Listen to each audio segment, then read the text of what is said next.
Living Seed Media brings to you God's Word, which is His comprehensive equipment for changing lives. May the Lord impact your heart as you encounter His Word. For further inquiry or counsel, contact Peace House, P.O. Box 971, Gboko, Benue State, Nigeria.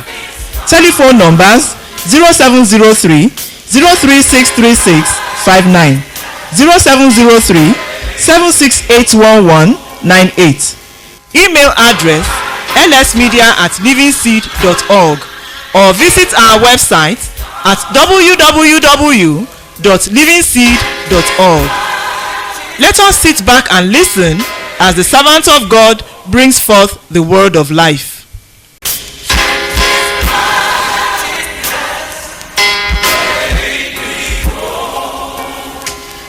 I want to thank the Lord for giving me this opportunity to share the story of how He is helping us in our business as Christians, where the Lord picked us from and where He has brought us to, and the future that He's presenting before us. I will summarize the story of Jill as being based on Luke chapter 5. Luke chapter 5. I believe it's a story we are familiar with and a passage of the Bible we have read over and over, but it's been the summary of what we have seen the Lord doing in the investment He has committed into our hands.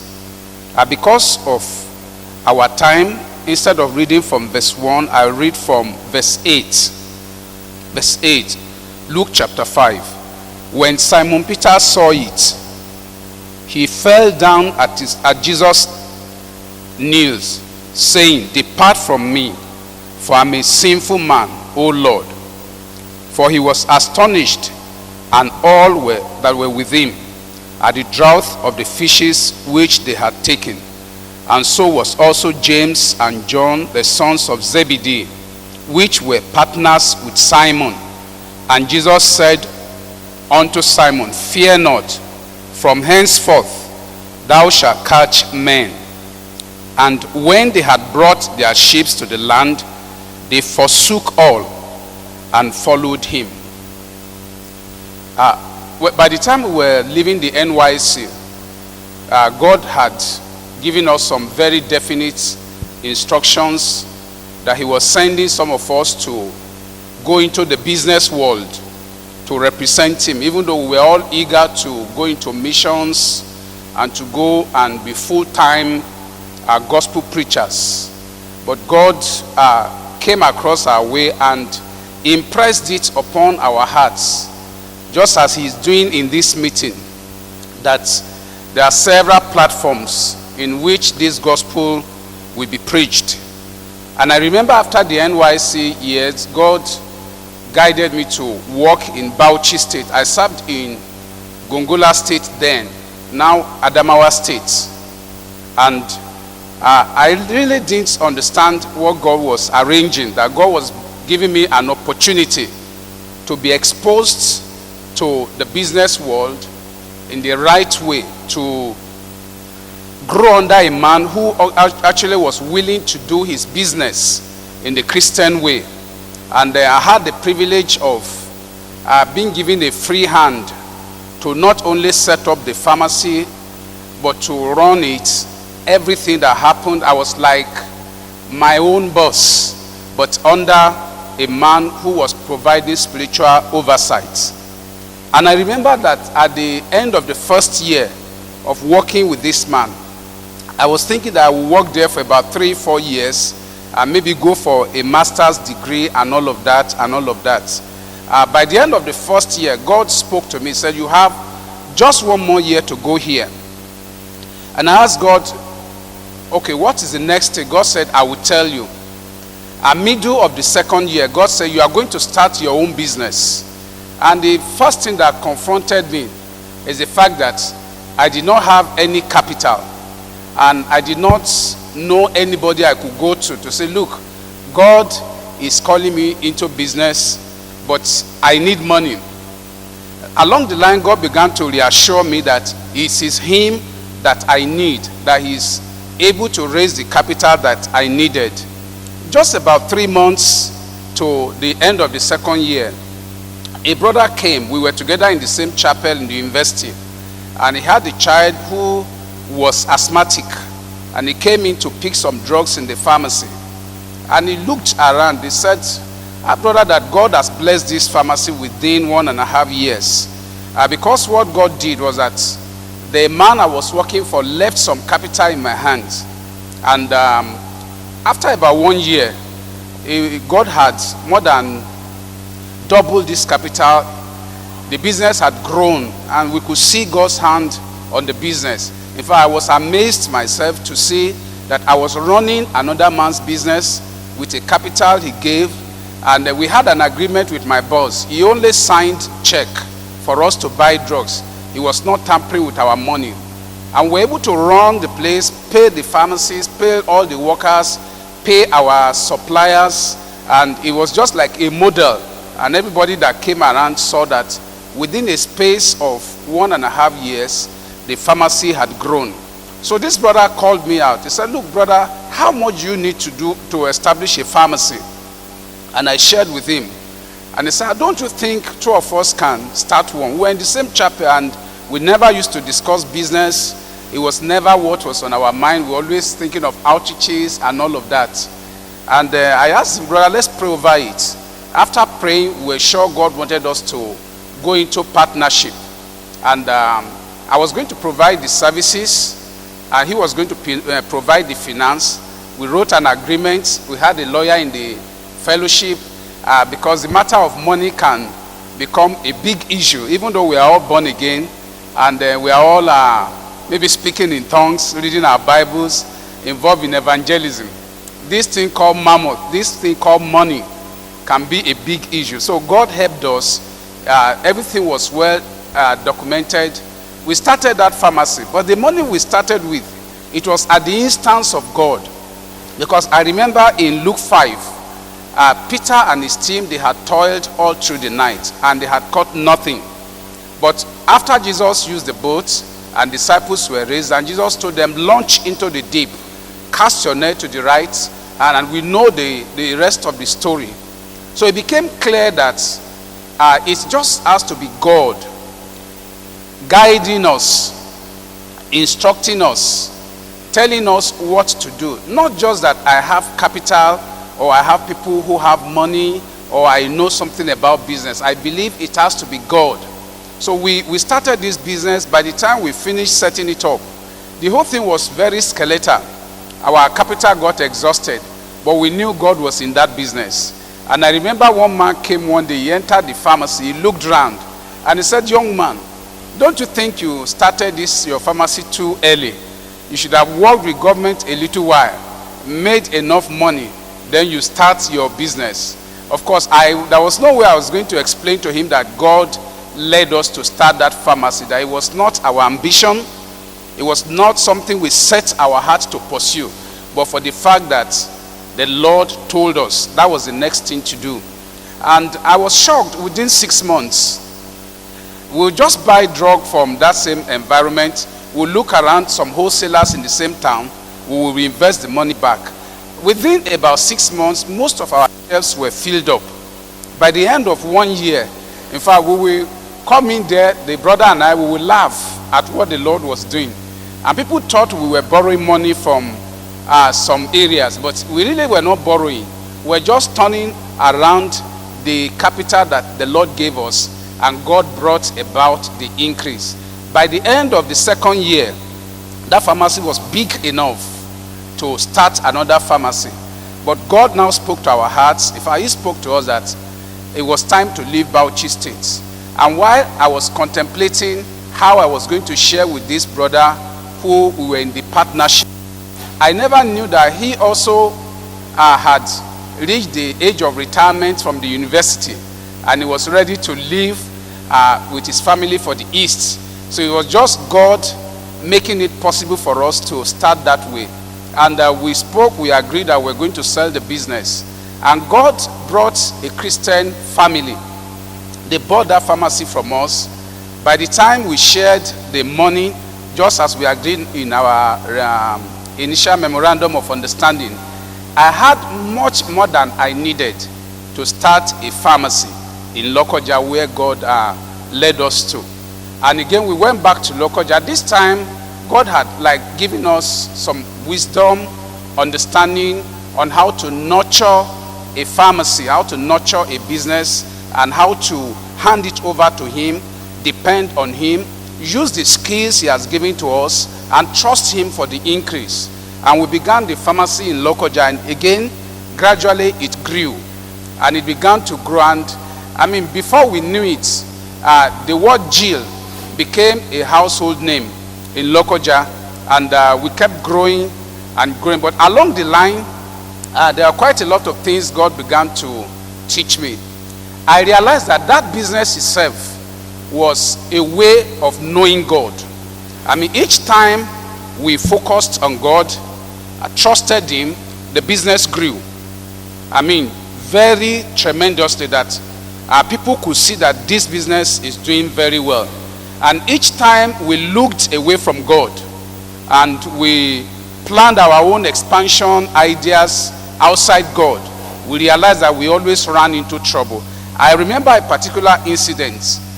The pharmacy grew so much that people came around and said, why don't you start a wholesale business? Why don't you start wholesale business? And God actually was impressing on our hearts that we could go into wholesales at that point. But we never really asked God, where do we get the capital for wholesales? So the next thing was to say, okay, where do we get money? And we looked around. Someone said, look, if you come to Lagos, you can get some capital. And without asking God this time around, I went to Lagos. Within a week, I got that capital. And we brought it back to the business. But it was like bringing a devourer into our business. We brought in this capital, and then we stocked. Things were not moving the way they should.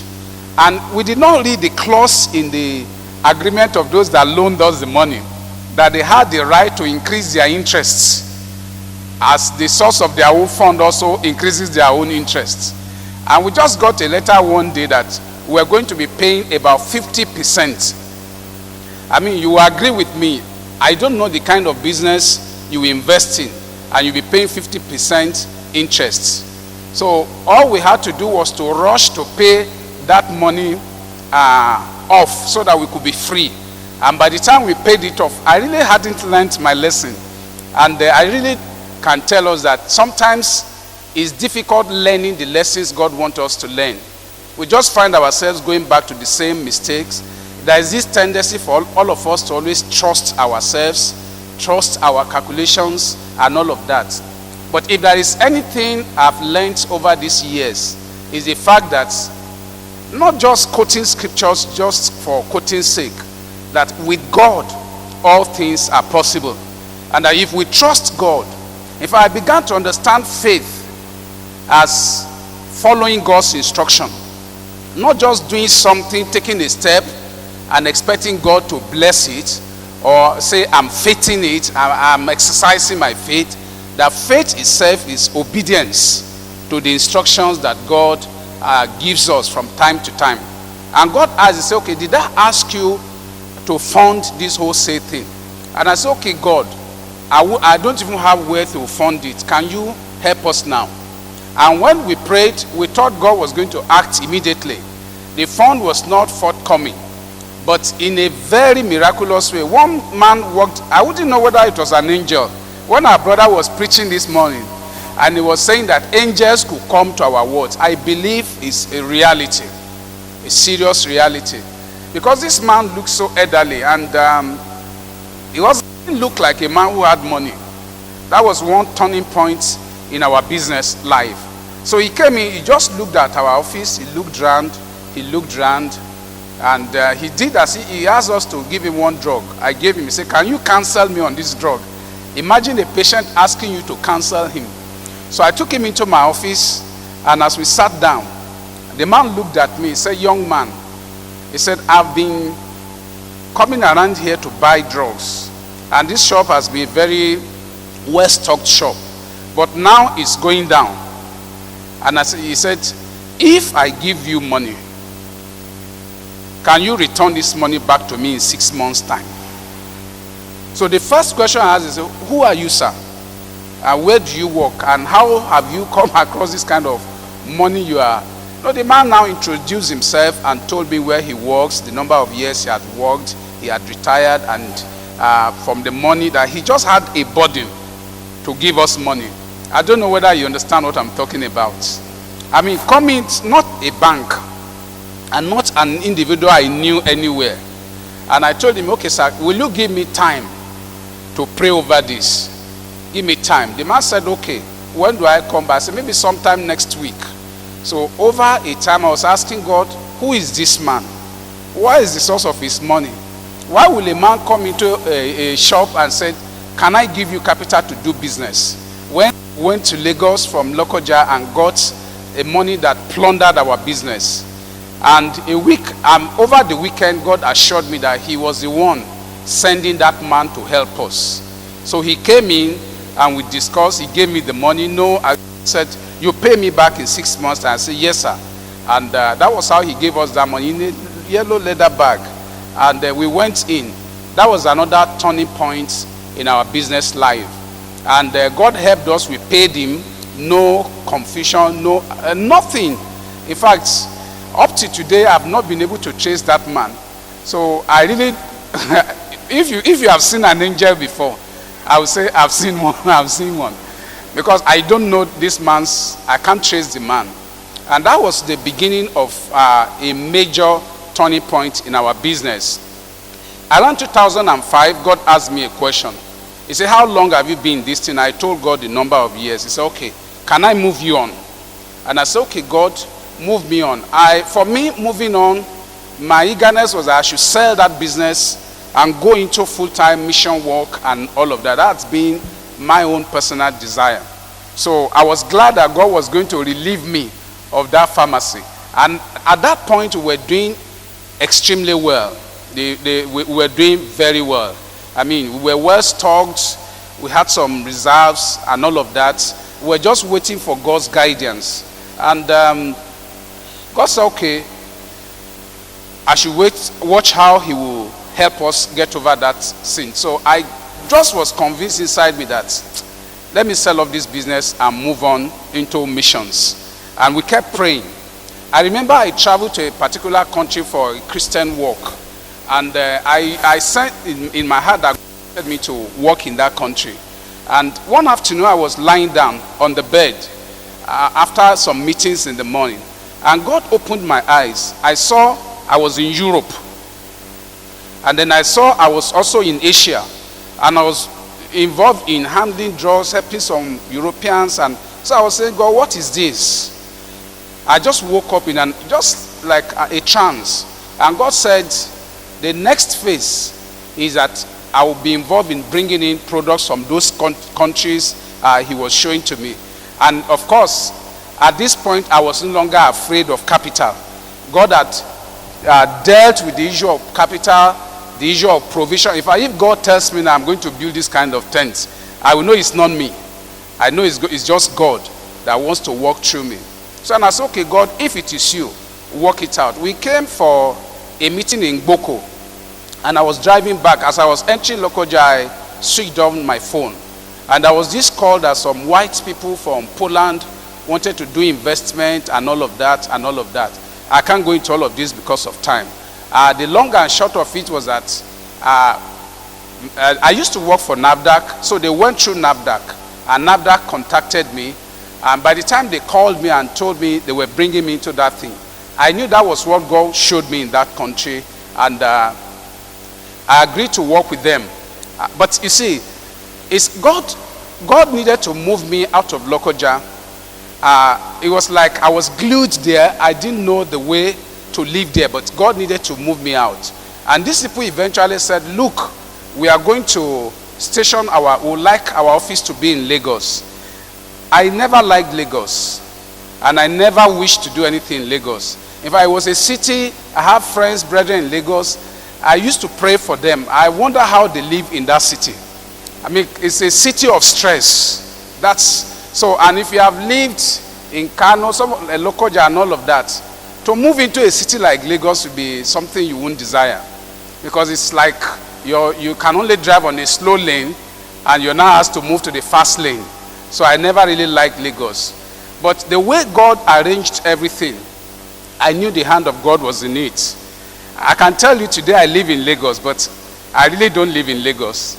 My house from my office, they are just 100 meters apart. I mean, a lot of friends who live in Lagos, they ask me, how did you arrange it? The first thing was to accept the accommodation God made available to me. I had paid for an accommodation somewhere not too far from the office. And just the last minute, the landlord came and said, look, if I will only take the whole building. And there was nothing I was going to be doing with a duplex and four bedroom flats. So that was how God made sure that the stress of being in hold up, traveling up and down, God cut me off from it, and we began the work. In fact, I remember inviting Brother Kubo when we were doing our product launch. And along the line, God kept telling me that this relationship is just to give me ability to be able to cope with this city. And I kept wondering what God was saying until about 6 months ago. You see, business is tough in Nigeria. I mean, if you are going to do business God's own way, if you are going to cast your net to the right side as guided by the Lord, in Nigeria is tough. First, the people you want to do business with. I'm glad so many of us are CMD, some of us are here today. Everywhere in Nigeria is like rotten.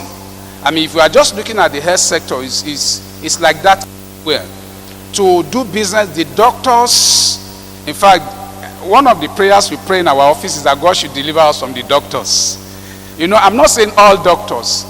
You know, you just find out that these doctors will tell you, what will you give me for me to prescribe your drugs? I mean, very terrible. And all these companies are into all of this. So you now recruit staff. Your staff don't believe in what you believe in. In fact, at a point, one day I lost about like 6 staff. I mean, they resigned. And I kept asking them, why are you people leaving? They said, excuse me, sir, we are mixing Christianity and business. And that if we want to do business, let's do business. In fact, one of them told me that the place we had, our office, that we could start a church there instead of using it for an office. So you found that even the staff didn't believe that you can market drugs, you can just do it the way you know God wants you to do it, not violating your conscience, not inducing the doctors to write your drugs. And it was so bad that I ran to an elderly Christian who is in the same thing, and I said, look, excuse me, sir, I went with the staff, I said, I'm having this problem. 6 of my staff, just 6 of my staff resigning the same time. And the issue is, we are not allowing them to give doctors money. They have to induce people. We have to use money. In fact, one of them said, it is money you use to get money. So I went to this elderly man, and he counseled me. When he shared his experience with me, a Christian brother, it helped my heart. He told me how he tried to use the same principles in his company, that it was also very hard for him. That in fact, one day he lost 10 of his staff, like a kind of gang up. And that he got home, he was so downcast that he got home, he called his wife to the bedroom and asked his wife to look at his face and asked her, tell me the truth, am I a bad man? You know, that it was that bad. And I can tell you, as we sit down today, it's difficult to do business in Nigeria in God's way. Very difficult. I mean, there was a doctor in one of the teaching hospitals who said he was going to frustrate our products from even being prescribed there. And the reason was because all other companies were giving them money. You go to the pharmacy, God still has a remnant kept in all of this. It's not as if the whole thing is, everybody is doing it. God still has his own people in the system, but they are very, very few. Very few. You go to pharmacy, if you can drop your drugs there and tell the pharmacist, on every packet you sell, you get 100 naira. Your drug will be as if water is flowing. They'll be calling you, come and supply. Come and supply. So this doctor was hell-bent on frustrating us. So I decided to go with my staff to him. And I said, Doc, what do you really want? He said, yes, I need to teach you business. And he went into his own concept of business. And when he finished, and I did as if I was going to play along. And I said, okay, doctor, how much do you want us to give you every month? And the doctor said, if you just give me 10,000 naira every month. I looked at him and said, only? He said, no. He said, you don't know what you are talking. He said, if 20 companies give me 10,000 every month, that do you know what it translates into? Then I looked at him and said, it translates into problems. And I said, to carry the problem of 20 companies is huge. And that, see, it's not the right way to live. And it's that bad. But thank God for also the few in the system who want to do the right thing. And by January this year, it was the company we represent in Poland. They also came in and said, look, you people are not doing this business the way we want. And we said, okay, what do you want us to do? So they sent a representative to Poland. So we had a meeting with all of our staff, and they demand a white man. He said, how much do we need to give the doctor to sell like $50,000 a month in a hospital? So when he said that, my staff went and said, you know, as if, why don't you want to give out this money? And I can tell you, to get jobs in FMCs, I mean, just normal. You know, yesterday when I was introduced as contractor and supplier of government institutions, I just laughed. It doesn't go that, it's not like that in Nigeria. You must play along with the people. You must do it the way they want. Otherwise, you will not get along with them. So these people said, how much do we need to give the doctors? And I looked at the man and I called him by his name. I said, you don't need to give the doctor anything. We just need to do the right thing and be patient. And I said, 2.5 years. I looked at the value of what we sold in dollars. And I said, look, if we have sold this amount of drugs in 2.5 years, this is a lot of money. They said, no, that their capacity, they want to enter the Nigerian market. They want to capture. That was the word they used. And we said, what you want to do, we will not be able to do it with you.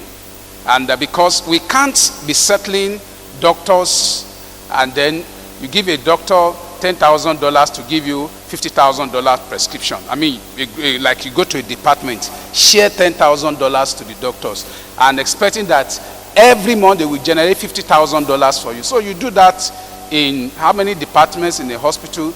You are generating hundreds of thousands of dollars. At that point, we needed to part way with them. So we had meeting and I said, we will not be able to continue with this relationship. And of course, our other partners said, yeah, we will be able to do it. And this is okay, you can have this business. But you see, it was a very difficult time for us. Very difficult time for us.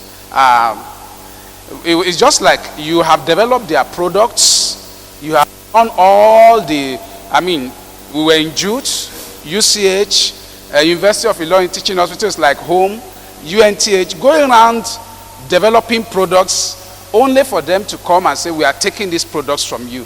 So, but God assured us that we needed to allow them go with their products. That, in fact, one of the things God told us was that to fight the good fight of faith requires living daily trusting God, not violating your conscience.